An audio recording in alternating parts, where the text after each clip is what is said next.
नमस्ते बच्चों, आप सबका नारायण लाइव क्लास में स्वागत है। आज हम आपका जो पाठ 3 नादान दोस्त उसका जो पहला भाग है उसके असाइनमेंट पर आज हम चर्चा करते हैं। तो इसमें जो है पहला प्रश्न दिया गया है कि ये जो पाठ नादान दोस्त है उसका विधा क्या है। What is the mode of this lesson, यानी ये कहानी है या यात्रा वृत्तांत है या निबंध है, क्या है। तो ये तो आपने पढ़ा है, एक स्टोरी है, कहानी है, तो इसकी विधा क्या हो गई, कहानी। जो छोटे बच्चों की यहाँ पे कहानी बताई गई है तो ये विधा है, कहानी। दूसरा प्रश्न है नादान दोस्त पाठ के लेखक का नाम क्या है, राइटर्स नेम। इस पाठ के ऑथर कौन है, Premchand. See children, this Premchand name in some books they will mention Munshi Premchand, yeah, sometimes it is only Premchand. तो Munshi Premchand whichever lesson they have mentioned, it is the same person but Munshi is his friend. Okay, when both together used to write some articles or some stories, that time it will be mentioned Munshi Premchand. Okay, and when he writes alone, that time the name will be Premchand. Okay, and his so many stories and stories have become films also. पाठ पढ़ते समय हमने कवि परिचय में वो सब तुम्हें जाना होगा। तो this is about the Premchand. तो लेखक, इस पाठ के लेखक का नाम क्या है, प्रेमचंद। तीसरा प्रश्न है कि प्रेमचंद जी जो है, इस पाठ के लेखक प्रेमचंद को उपन्यास सम्राट, उपन्यास के सम्राट कहा जाता है उनको। Means he was so expert, he has written so many novels, children. As I told you, it has become a film stories also. उसके पिक्चर भी बनाए गए हैं, बहुत सारे नाटक वगैरह बने हैं। तो उन्होंने बहुत सारे उपन्यास यानी नॉवेल्स लिखे हैं, तो इसलिए उनको, और बहुत अच्छे अच्छे नॉवेल्स लिखे हैं, इसलिए उनको उपन्यास का सम्राट, सम्राट मीन्स व्हाट, एम्परर, राजा का राजा।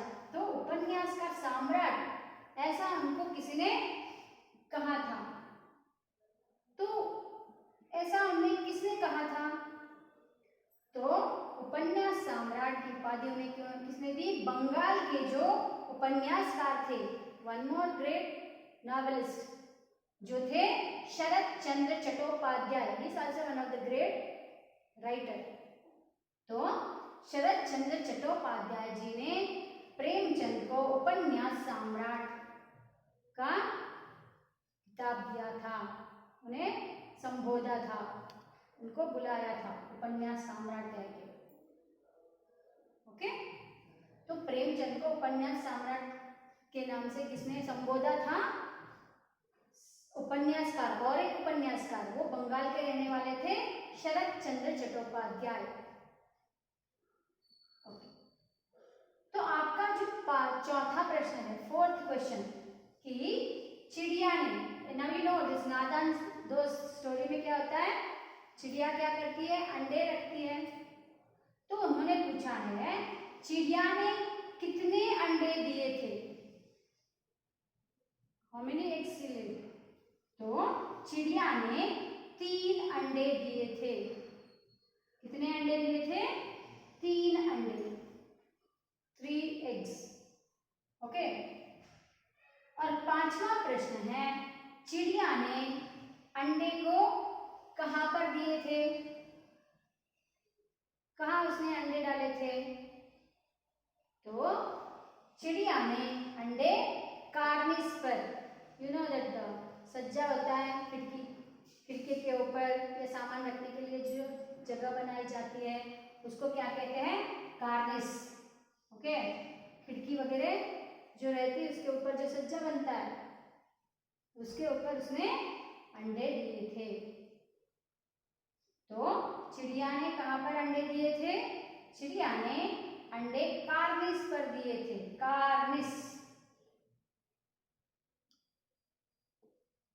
ओके बच्चों, आपका छठा प्रश्न, 6th क्वेश्चन क्या है कि केशव और जो श्यामा थे उनको अंडे के बारे में तरह तरह के सवाल क्यों उठ रहे थे उनके मन में? Why they were getting so many questions in their mind, so many doubts? क्यों? अंडों के बारे में उनको बहुत सारे ऐसे क्वेश्चंस क्यों आ रहे थे? क्योंकि केशव और श्यामा छोटे बच्चे थे और इसलिए अंडों को देखकर उनके मन में अनेक प्रश्न उठते थे। तो छोटे बच्चों को उनको जानकारी नहीं होती है, दे वर नॉट नोइंग अंडे कैसे होते हैं, कितने बड़े होते हैं। तो वो छोटे थे और उनको समझाने वाला भी कोई नहीं था, इसलिए क्या हो रहे थे उनके मन में बहुत सारे ऐसे क्वेश्चन आ रहे थे, कितने बड़े होंगे, किस रंग के होंगे, उसमें से पर कैसे आएगा, बर्ड्स कैसे बनेंगे। तो ऐसे बहुत सारे सवाल क्यों आ रहे थे? क्योंकि केशव और श्यामा जो थे वो छोटे बच्चे थे, इसलिए उनको देखकर, अंडों को देखकर उनके मन में बहुत सारे प्रश्न उठते थे और वे अंडों के बारे में जानना चाहते थे। They wanted to know more. वो अंडों के बारे में जानना चाहते थे और उसका अनुमान लगाते थे। They were only imagining. वो ऐसा होगा, it may be like this, it may be like that. Okay और श्यामा को क्या लगता था? उड़ जाएंगे, पर आ जाएंगे। तो वो इतने छोटे थे, they were not able to imagine अंडा कैसा होता है, कितने बड़े होते हैं, because they were not able to see, right? वो देख नहीं पा रहे थे अंडे को, वो केवल अनुमान लगा रहे थे। अभी माँ से नहीं पूछ सकते क्योंकि माँ जो है अपने घर के काम में बिजी थी। उनके पिताजी को नहीं पूछ सकते थे क्योंकि पिताजी भी अपने काम में लिखाई पढ़ाने वो बिजी थे, वो भी बहुत व्यस्त थे। तो उनके जो प्रश्न उठते थे उनके मन में, उसको समझाने वाला कोई नहीं था। Nobody was there to clarify their doubts. That's why what they were doing, they were asking each other only. एक दूसरे को कहते ही वो अनुमान लगाते थे, ऐसा होगा, कितना बड़ा होगा, क्या होगा, ऐसा। And how much ever they know, how much knowledge they were having, they were sharing with each other. इसलिए क्या कहा है कि केशव और श्यामा जो है छोटे बच्चे थे, इसलिए अंडे को देखकर उनके मन में अनेक प्रश्न उठते थे अंडों के बारे में, और अंडे के बारे में जानना चाहते थे। They wanted to know more. When you want to know more, only many questions will arise, right? तो अंडे के बारे में वो जानना चाहते थे और उनका अनुमान लगाते थे।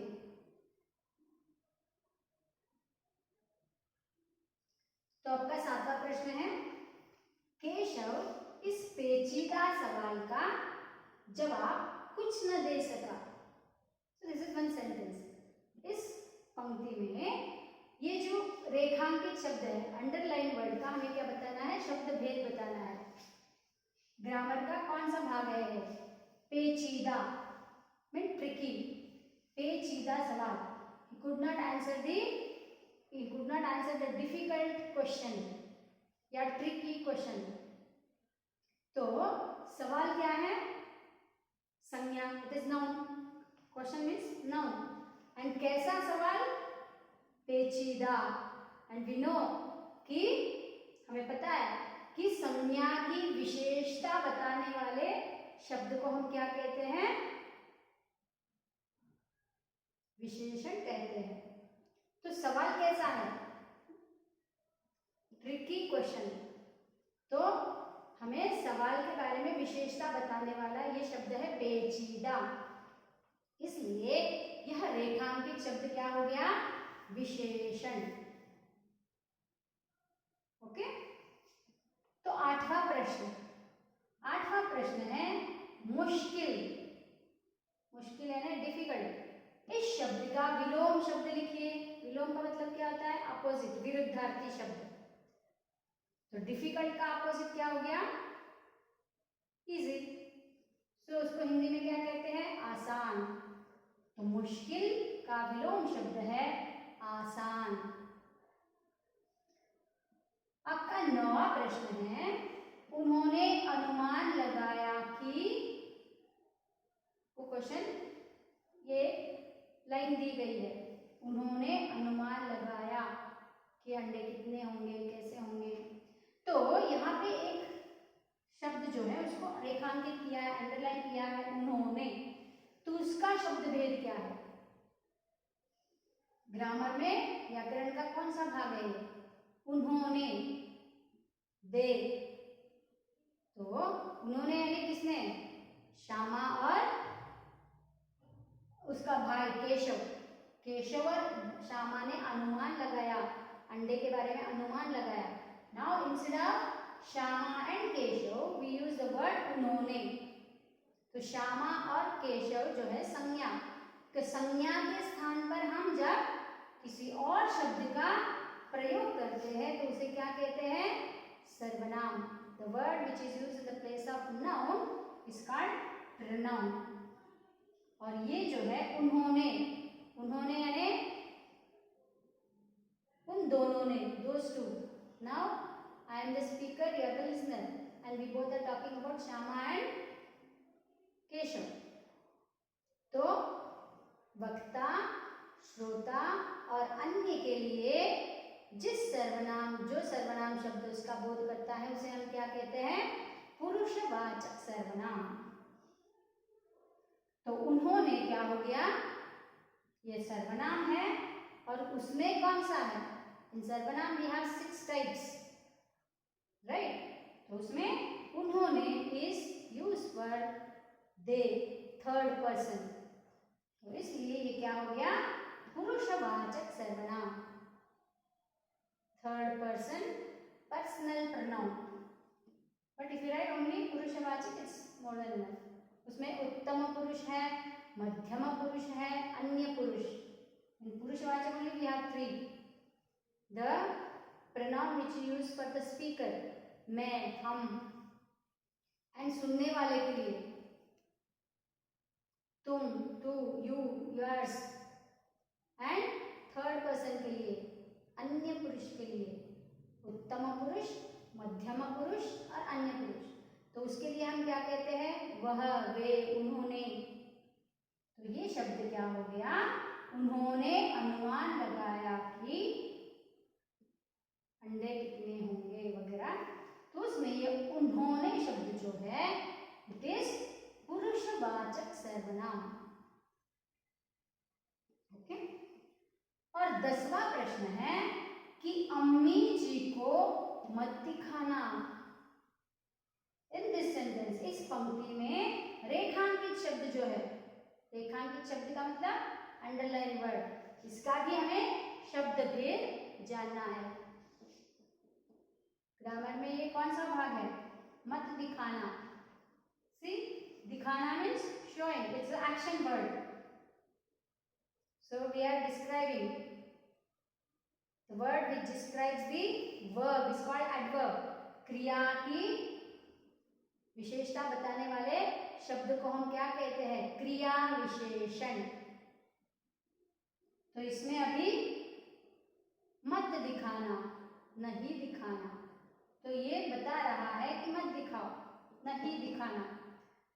तो दिखाने क्रिया के लिए ये हो गया डिस्क्राइबिंग, ये इसकी विशेषता बता रहा है।